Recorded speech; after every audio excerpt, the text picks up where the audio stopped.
Hello everyone, आज है 30 अप्रैल और आज इस वीडियो में हम बात करने जा रहे हैं एनसीसी के बारे में। देखिए, कंस्ट्रक्शन एंड इंजीनियर से जुड़ा हुआ ये सेक्टर है और उसकी ये कंपनी है। तकरीबन 26 रुपए के आसपास ये शेयर ट्रेड करा, एक बहुत बड़े लेवल से टूट कर ये शेयर नीचे आया है। रीजन ये है कि कोविड-19 के चलते हो क्या रहा है कि सारी की सारी कंस्ट्रक्शन साइट तो ऑलरेडी बंद है और उनके जो प्रोजेक्ट्स है वो डिले हो रहे हैं और आने वाले दिनों में कंस्ट्रक्शन का प्लान कितनी तेजी से आगे बढ़ेगा वो कहना भी मुश्किल है और उसके चलते शेयर में एक बहुत बड़ी हमें गिरावट देखने को मिली है। देखिए, एनसीसी काफी रेप्यूटेड कंपनी है, तो इस वीडियो में हम बात करेंगे कि खरीदारी करने का यहाँ पर मौका है कि नहीं और जिन्होंने खरीदा है उनको यहाँ पर क्या करना चाहिए। तो वीडियो को शुरू करूँ उससे पहले अगर आपने अभी तक चैनल को सब्सक्राइब नहीं किया है तो प्लीज अभी इसे सब्सक्राइब कर लीजिए, क्योंकि आगे भी बहुत सारे वीडियोस हैं जो आपको काफी ज्यादा हेल्प करेंगे। तो चलिए शुरू करते हैं। तो जैसे कि आप देख सकते हैं कि 26 रुपए के आसपास शेयर ट्रेड कर रहा है। पिछले एक महीने में एनसीसी के शेयर में 60% का ग्रोथ है, 60%। अगर आप चैनल को रेगुलर फॉलो करें तो याद रहे ये शेयर जब 16-17 रुपए के ऊपर भी ट्रेड कर रहा था तब भी मैंने कहा था कि भैया अगर आपने खरीदा है तो बने रहे, पैनिक करने की जरूरत नहीं है। कोरोना के चलते गिरावट आई है लेकिन बहुत जल्दी शेयर रिकवर भी कर जाएगा और शेयर रिकवर कर भी रहा है।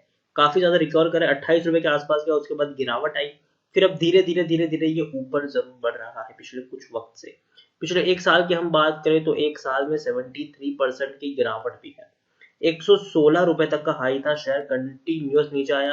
इवन 50 रुपए के आसपास शेयर ट्रेड कर रहा था जनवरी एंड में, 50 रुपए के आसपास, और फरवरी में ये शेयर 50 रुपए के आसपास ट्रेड कर रहा था फरवरी की शुरुआत में। लेकिन उसके बाद काफी बड़ी गिरावट आई कोरोना के चलते। जैसे ही धीरे धीरे कोरोना का असर सामने आया और भारत में भी जब केस सामने आना शुरू हो गए और जब लॉकडाउन का अनाउंसमेंट हुआ तो हम सब जानते हैं कि शेयर काफी ज्यादा नीचे टूटना शुरू हो गया था इसका। उससे पहले ही गिरावट आ चुकी थी, 16 रुपए तक शेयर पहुंच गया था। लेकिन अब धीरे धीरे रिकवर कर रहे हैं, क्योंकि भैया जैसे जैसे खबरें आ रही है कि लॉकडाउन हट सकता है, कंस्ट्रक्शन साइट जो है वो धीरे धीरे इंफ्रास्ट्रक्चर की जो है वो मतलब हाईवे प्रोजेक्ट्स की अगर हम बात करें तो वो सब शुरू होने के चांसेस काफी ज्यादा है और काफी जगह शुरू हो भी चुके हैं।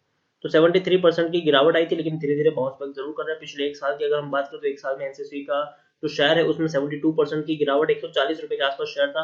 देखिए, गिरावट आई, बाउंस बैक किया, गिरावट आई, बाउंस बैक किया। 10 साल की अगर हम बात करें तो आप चार्ट पैटर्न अच्छे से समझ पाएंगे कि भैया आखिर किस तरीके का ये शेयर है, कितना हाईली रिस्की शेयर है। और रिस्की शेयर होने का मतलब दूसरा ये भी है कि भैया अगर अगर रिस्की है तो रिवॉर्ड भी थोड़ा ज्यादा यहाँ पर देखने को मिलता है। अब देखिए, 2010 में 130 रुपए के ऊपर था, ऐसी भयंकर गिरावट आई कि भैया शेयर 23 रुपए तक चला गया 2011 में।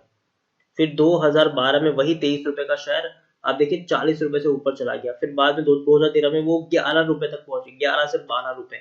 लेकिन उसके बाद देखिए कितनी बड़ी रैली आई, बहुत बड़ी रैली आई, फिर गिरावट आई, फिर बहुत बड़ी रैली आई, फिर गिरावट आई, फिर बहुत बड़ी रैली आई। फिर अभी जो गिरावट आई है वो उसी तरीके की गिरावट है जो आज से 2013 और 2012 में देखने को मिली थी। उसी तरीके की ये गिरावट अभी देखने को मिल रही है। स्मॉल कैप स्टॉक है, 1616 करोड़ के आसपास का मार्केट कैप है। एनएसए में देखें तो 3 करोड़ से भी ज्यादा का इसका वॉल्यूम ट्रेड हमें देखने को मिल रहा है। शेयर होल्डिंग में देखें, भैया प्रमोटर जो है वो चुपके से अपनी होल्डिंग बढ़ा रहे हैं। दिसंबर में 18.11% की होल्डिंग थी, अब मार्च में 19.57% की होल्डिंग है। बहुत बड़ी होल्डिंग प्रमोटर ने इंक्रीज की है। लेकिन लेकिन म्यूचुअल फंड और एफआईज दोनों ने एक बहुत बड़ी होल्डिंग अपनी कम की है।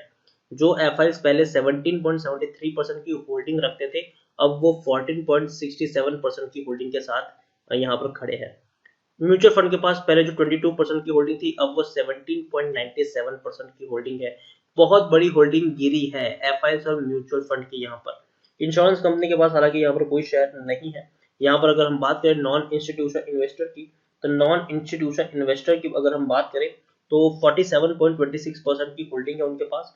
और तो और अगर हम यहाँ पर देखने की कोशिश करेंगे तो आप देखिए प्रमोटर के भले अपनी होल्डिंग इंक्रीज कर रहे हैं, भले ही प्रमोटर के पास 19 से 20% की होल्डिंग है, लेकिन 34% की प्रमोटर होल्डिंग गिरवी भी है। तो डेफिनेटली एक नेगेटिव इम्पैक्ट यहाँ पर जरूर है। 16 म्यूचुअल फंड स्कीम में अपना पैसा लगाया है, 96 एफआईएस ने यहाँ पर अपना पैसा लगाया है।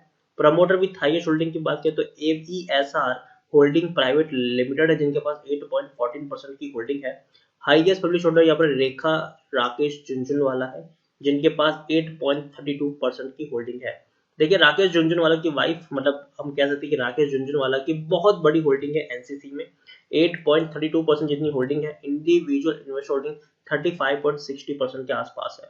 देखिए छोटा शेयर है लेकिन डिविडेंड बढ़िया पे कर रहा है, 75% का डिविडेंड दे रहा है, मतलब ₹1.50 आपको पर शेयर पर डिविडेंड मिल रहा है। एनसीसी की ये वेबसाइट है जिसमें आप देखें बिल्डिंग एंड हाउसिंग का भी ये प्रोजेक्ट लेते हैं, रोड कंस्ट्रक्शन का भी प्रोजेक्ट है, electrical, water and environment, irrigation, railway, international power, metal, mining, आपको हर जगह एनसीसी दिख जाएगा, हर जगह इनके प्रोजेक्ट्स चल रहे हैं और पिछले 40 साल से ये काम कर रहे हैं, 40 साल से भी ज्यादा इनको हो चुके हैं और काफी बड़ा नाम इनका जरूर है।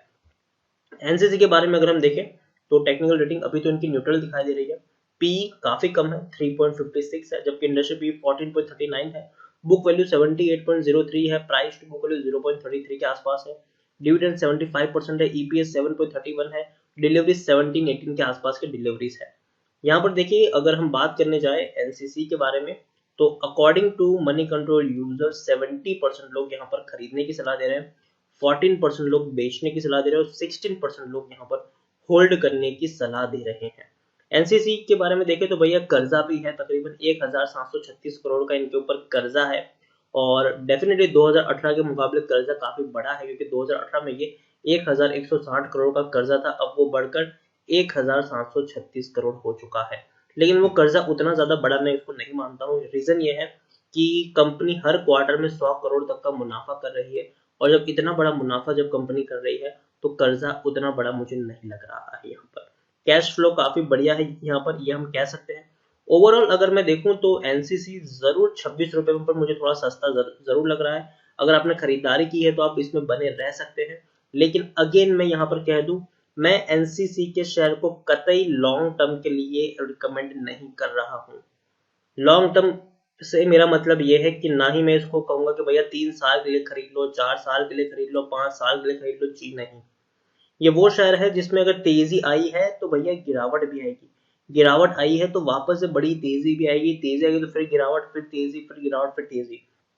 तो एनसीसी में आप क्या कर सकते हैं, गिरावट आए खरीदारी करें, तेजी आए बेच के प्रॉफिट बुक करें, क्योंकि वापस शेयर जरूर नीचे गिरने ही वाला है। लेकिन अभी तो ऑलरेडी काफी ज्यादा नीचे जा चुका है, तो अगर हम आने वाले 1 साल का अगर मैं इसका टारगेट लेके भी चलूं तो 40 से 50 रुपए के आसपास ये शेयर आने वाले 1 साल में ट्रेड होता हुआ दिख सकता है, ऐसा मेरा मानना है।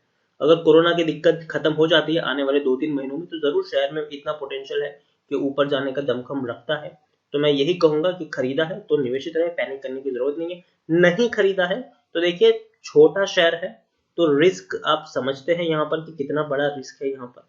ठीक है, अगर बॉटम पता नहीं अभी कि बॉटम बना है कि नहीं, हो सकता है कि थोड़ा बहुत नीचे भी चला जाए और बाद में थोड़ा बहुत ऊपर भी उठे, तो छोटी छोटी क्वांटिटी खरीदते रहिए, गिरावट आए छोटी छोटी क्वांटिटी खरीदे। अगर आपको इसमें मानिए कि 500 शेयर खरीदने हैं तो आप इसमें 100 की क्वांटिटी में शेयर, पहले 100 शेयर खरीदे 25 या 26 रुपए के आसपास, फिर वेट करें, अगर नीचे जा रहे शेयर 22 रुपए तक पहुंचता है, 22 या 23 रुपए तक पहुंचता है और शेयर खरीदे 100, और वेट करें अगर 20 रुपए तक जाता है तो और 100 शेयर खरीदे। इस तरीके से आप अपने पोर्टफोलियो को थोड़ा थोड़ा बढ़ाते रहे तो आपके लिए काफी बेहतर होगा। यहाँ पर एक साथ सारे के सारे शेयर खरीद लेंगे तो सरवाइव करना मुश्किल रहेगा, क्योंकि भैया 26 रुपए से अगर मान लो कि शेयर आने वाले 1 महीने में नीचे भी चला गया, 20 रुपए तक भी पहुंच गया, तो आप एटलीस्ट लॉस में न रहे, आप यहाँ पर एवरेज कर पाए। बस मेरा यही कहना है कि एवरेज करने की जरूरत पड़ेगी, क्योंकि भैया कंस्ट्रक्शन से जुड़ा हुआ ये सेक्टर है और कंस्ट्रक्शन कंपनी की क्या हालत रहेगी आने वाले दिनों में, ये अभी के लिए कहना थोड़ा मुश्किल है। तो इसीलिए मैं यही कहूंगा कि खरीदारी अगर की है और आप में पेशेंस है कि भैया आप कम से कम 1 साल तक यहाँ पर निवेशित रह सकते हैं, और मेरा कहने का मतलब है 1 साल, ठीक है, 1 साल से ज्यादा का मैं यहाँ पर होल्डिंग पीरियड कभी नहीं दे रहा हूँ। ठीक है, अगर अगर उससे पहले ही अगर शेयर अच्छे खासे प्राइस पर पहुंच जाता है तो हम प्रॉफिट बुकिंग भी कर लेंगे। अगर 6 महीने में 7 महीने में शेयर अगर 40-45 में पहुंच जाता है तो जरूर हम बेच के प्रॉफिट बुकिंग कर सकते हैं। ऐसा ऐसा जरूरी नहीं कि शेयर फिर वहां से 70-80 तक जाएगा, जी नहीं, शेयर नीचे भी आएगा। तो ये वही शेयर है, अगर आप पिछले 3 साल का भी अगर इसका चार्ट पैटर्न देख लो तो आप देखने को मिलेगा कि तेजी आई है तो वापस गिरेगा भी, सही है, फिर तेजी आई है तो भैया फिर से ये शेयर नीचे गिरेगा। तो गिरावट में आप खरीदते रहो और तेजी में बेच दो इसको। इसको आप 3 साल, 4 साल, 5 साल के लिए ब्लाइंडली आप इसमें पैसा नहीं इन्वेस्ट कर सकते। आपको इसको वॉच करना पड़ेगा, क्या हो रहा है, क्या चल रहा है, वो आपको देखना पड़ेगा यहाँ पर। तो वो आप यहाँ पर रिस्क थोड़ा समझते हो, तो उसी तरीके से आप इसमें प्लानिंग करें कि किस तरीके से खरीदना है, एक साथ सारे के सारे शायद ना खरीदे। तो इसी के साथ वीडियो को एंड करूंगा। एनसीसी के बारे में आप क्या सोचते हैं मुझे कमेंट में लिखकर बता सकते हैं। वीडियो पसंद आया हो तो लाइक करो, शेयर करो, चैनल को पहली बार आए हैं तो प्लीज इसको सब्सक्राइब भी जरूर कर दीजिएगा। Thank you.